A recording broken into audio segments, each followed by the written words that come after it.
Welcome back to the Malden High School Broadcast Network. We're back here for another episode of Garage Talks. It's episode 4 now. We're getting a schedule with us now. We're giving our review on what happened last week first, then we have our little miscellaneous in the middle. We'll talk about whatever, and then at the end we'll talk about our next matchup. So first off, our matchup last week it was a pretty crazy game for us, really big momentum builder. Malden versus Riverside at Freeman Field, huge home game, huge crowd for us, especially there in the first half. It was real packed on both ends. Huge in-region game. Mavericks ended up winning that one 49-13 in a great showing from the offense and really a great showing from the defense until the second, third string started showing up later in the game. But a much-needed win for this team in region play as they move up to 1-1 and can really start considering themselves contenders in this region. Yeah, they definitely can consider themselves competitors, but I mean, you played Riverside at home. I mean, I hate to put it like that, but they're definitely not the best team in the region in terms of their win percentage. What they've just done this year, I mean, they're 0-4 now. 0-5. 0-5. 0-5 now after that loss in Malden. But I mean, they're 0-2 in region. Malden comes to 1-1. Malden still has a very, very tough schedule. All of these next games are in a region. This week, this upcoming week, Boiling Springs on the road, Burns on the road, Spartanburg at home, Dorman on the road. Then we have Hillcrest at home, second game against them. But you're looking at very, very tough teams in this region that you have to come and you have to be fourth out of these teams. And you say fourth, and you know this seems pretty reasonable of a number. But 8 teams in this region, 7 of which are in the top 20. I was going to say, I think the biggest thing, and they're starting to fluctuate a little bit now. Boiling Springs actually dropped down a little bit. Spartanburg's still up there, but they've dropped down a little bit. And then it's really starting to show, like, the region's starting to shape up. When you look, Dorman right now sitting at 5-0, 2-0 in the region. They're sitting in second because Burns currently is in first place, 4-1, but that loss was to a team from, I believe, New Jersey. And they were playing a huge game and ended up coming down to last play. But I think the craziest thing for me is just this region, like you're saying, every single week is a tough game. And Malden, you can say what you want. Yes, Riverside isn't the program that you're scared about or anything, but I think the biggest thing going into that one is you need to win that game. But the biggest thing, you want everything to work, and I feel like that was the biggest thing, like you've been waiting for. Joe Owens had himself a day. Joe Owens did. He was very productive. I mean, we saw him and Jamison Tucker. Mm-hmm. They were. I mean, that matchup was on fire. Two touchdowns in that grouping, and I mean in that pair, but they were definitely very, very productive. Jamison Tucker, you're looking at him, over 6 foot, just sophomore, a great talent, especially for as young as he is. I think you're going to see his name a lot in this discussion, especially in Malden football, as being one of the key guys in the years to come. But I mean, very under the radar guy too. Very under the radar guy. And the biggest thing is when you look at the Malden receivers, you look at guys. Cam Jackson's been getting varsity reps for a good while now. You look, Mitch Norman, of course, he's been getting varsity reps everywhere, quarterback, wide receiver, and he's been really good in the slot. Hayden Huff has been working his way up through the programs, is now getting his varsity snaps. I feel like Jamison Tucker's almost a guy that no one was talking about, but I feel like they sure will be. And I think the biggest thing is when you're watching film, you really don't see a whole lot about Jamison Tucker unless you start watching the stuff now. And he's really proving to be very effective. And Joe Owens is starting to really like him as well. And then, of course, our other big thing, I think the running backs, we didn't even notice before. We noticed as the game was kicking off, Raekwon Fenderson did not actually suit up for the game. He did not play our top running back. Him and Jason Brandon King really split snaps a whole lot, but Raekwon, he's got a whole lot of potential right there. But he ended up not playing, and the biggest thing was we were talking about on the broadcast was who's going to step up, and Jordan Franklin, he did it right away. Jordan Franklin, very big impact player. I mean, and you're talking about him, and one of the first drives he got in, and that was against JL Man. He went down and he got like the 60-yard touchdown. It was 2 plays for 60 yards combined. 2 plays for 60 yards, yeah. Yes, and drive of the week, YFF. I don't know if you saw that. It was the drive of the week by YFF. It was just his, and it was 2 plays. It was just his runs. Yeah. End of the day, made like he definitely he's a talented running back along with Raekwon Fenderson. You're looking at guys and when you look at this, Raekwon Fenderson, he's definitely your number one guy. He's definitely who you want to go to. But if Raekwon Fenderson, like we saw last game, he wasn't there and they weren't really that worried, put Jordan Franklin in, he was pretty productive. Maybe not as productive as Raekwon would have been. He was very productive. And to wrap up what we thought about the game, I think the biggest thing is all phases of the team looked really good. When you look, we're talking about running backs and wide receivers, but the offensive line, what did they maybe allow one sack? They did a great job handling the Riverside front seven. You look at the defense, the secondary is everywhere. Andrew Phillips laid maybe the hit of the year. You guys got to check that out. It was one of the craziest hits I've ever seen. I actually ended up walking down by the student section there later in the game as we were letting some of the other guys call it, and it was right in front of me, one of the best hits I've ever seen. And then you look the D-line, how effective they were. Elias Garza scooping up a punt and scoring. It was all phases of the football game. Looked really good, and that's one thing that I'm really excited for going into this Boiling Springs game. So now so here comes our miscellaneous topic of the week. We're going to be talking about the NFC South. So I'm a Panthers fan. Our guy Spencer over here, he's a Tampa Bay Buccaneers fan. I try not to judge him for it, but it is what it is. So we're gonna mention our contenders and pretenders. We're gonna list them out, the 4 teams, and we're gonna say from the biggest contender to the biggest pretender, the team that has no shot.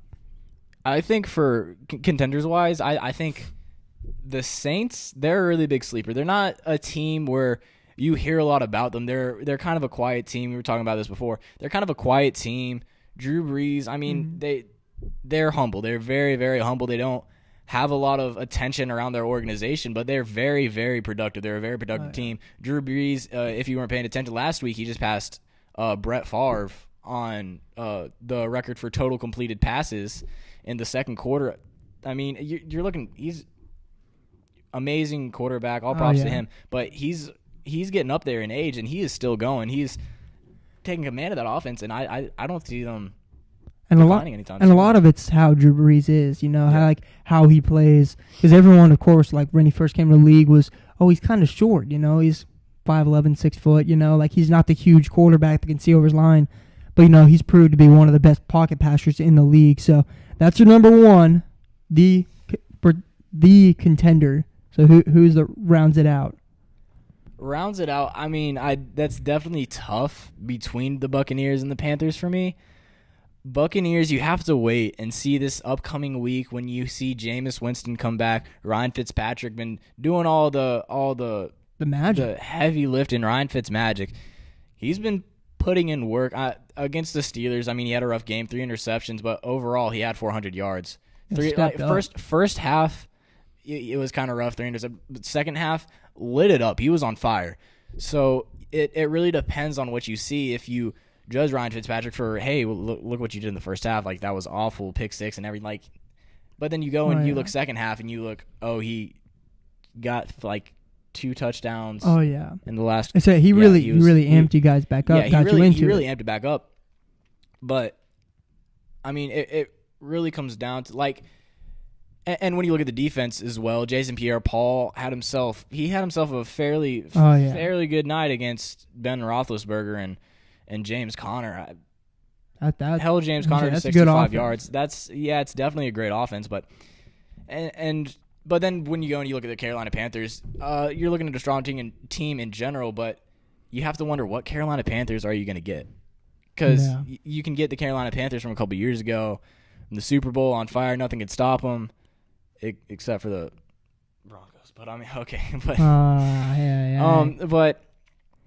or are we going to see the Panthers from the other year where they just couldn't get anything going and weren't productive at all? So you're going to go Saints, Buccaneers, Panthers, and then that means Falcons. Falcons are, you're looking at your the contenders and pretenders. I think the Falcons are definitely a pretender, and Matt Ryan, definitely all props to him. He's a great quarterback, but when you look at what he's dealing with in his division and the schedule they have to play, I don't think that Matt Ryan has I don't think he's going to be as productive this year. Well, for my list, I'd agree with you, Saints. I think their defense is kind of lacking right now, but I think they're going to step up. They don't even need to step up huge. Their offense is that good. And then number 2, I'd go with my Panthers. I know that, you see they're very inconsistent. I'll admit that, but I think the biggest thing is, they have a great offensive coordinator. I love our offensive coordinator this year. Worked with Troy Aikman and Emmitt Smith, and now he's really starting to use it, and he's trying to. I feel like once he figures that out, it's going to be a very consistent offense. Because our defense, they usually play very well. It's usually the offense and Cam that's inconsistent. Not as much Cam as his receivers, and I think they could be really good this year. And I really think it's going to be a whole lot of good teams coming out of the NFC South. And then I hate to say it, but I think the Falcons are number 3 and Buccaneers number 4. And I think my biggest thing against the Falcons was that they couldn't finish in the red zone. And I think they're starting to do that more with guys like Calvin Ridley and, of course, Julio Jones. But now they have other options. And then my biggest thing about the Buccaneers, the craziest thing is I don't think they're we've looked at the power rankings, I don't think they're a number like 20. Like, they're not even that low. I think overall in the NFL, I'd say like they're the 15th best team. Like, they're very good. I just think based on how good this division is, I think they're going to be the unfortunate ones. I think they could have a great season. I think this division is going to hurt each other, but I think they're one of those that's 8-8 and like they're the best 8-8 team there is. The things with the Buccaneers though is that when Jameis Winston comes back, if he starts getting those minutes, you function your offense a whole lot differently than you are with Ryan Fitzpatrick. He's definitely more of a passing quarterback, but with the receiving core that the Buccaneers have built up, you're looking at guys like Adam Humphries, Deshaun Jackson, Mike Evans. You're looking at guys that are really O.J. Howard, Cameron Brate. You're looking at guys who can be productive and go downfield. And when Jameis Winston comes in, he's not as much of a passing quarterback. So it's definitely going to be interesting to see. Yeah, that's very similar to the Panthers. They got a lot of these the receivers and tight ends. They're really starting to build up, and like guys like DJ Moore and Devin Funchess and Curtis Samuel, if he can get back, they got a whole lot of guys now that can start making plays. So that's our 2 cents on the whole NFC South situation. I think by far the best division in football, completely unbiased. This year definitely. I was gonna say. So last thing, of course, we're gonna preview our next matchup. So we got Boiling Springs on the road at Bulldog Stadium, about a 45-minute drive from Malden High School. Now, the biggest thing that I found really interesting, so they do lead the all-time series against us. They have won 26 games, and Malden has won 14. But the biggest thing is, that kind of blew my mind, we haven't played them since 2015, so we broke the streak. There was a streak from 1982 to 2015, so a span of 36 years, or maybe a little bit more. I can't do math. But Malden and Boiling Springs have played every year between those years, every single year. I thought that was pretty crazy. When you talk about how the regions change, we played them in 4A. We've played them in 3A. We've played them. This is the first time we're going to be playing them in 5A. We've played them in a whole lot of different ways, and I'm really excited. Definitely a matchup. But I think, one of the things that you're looking at is these wide receivers.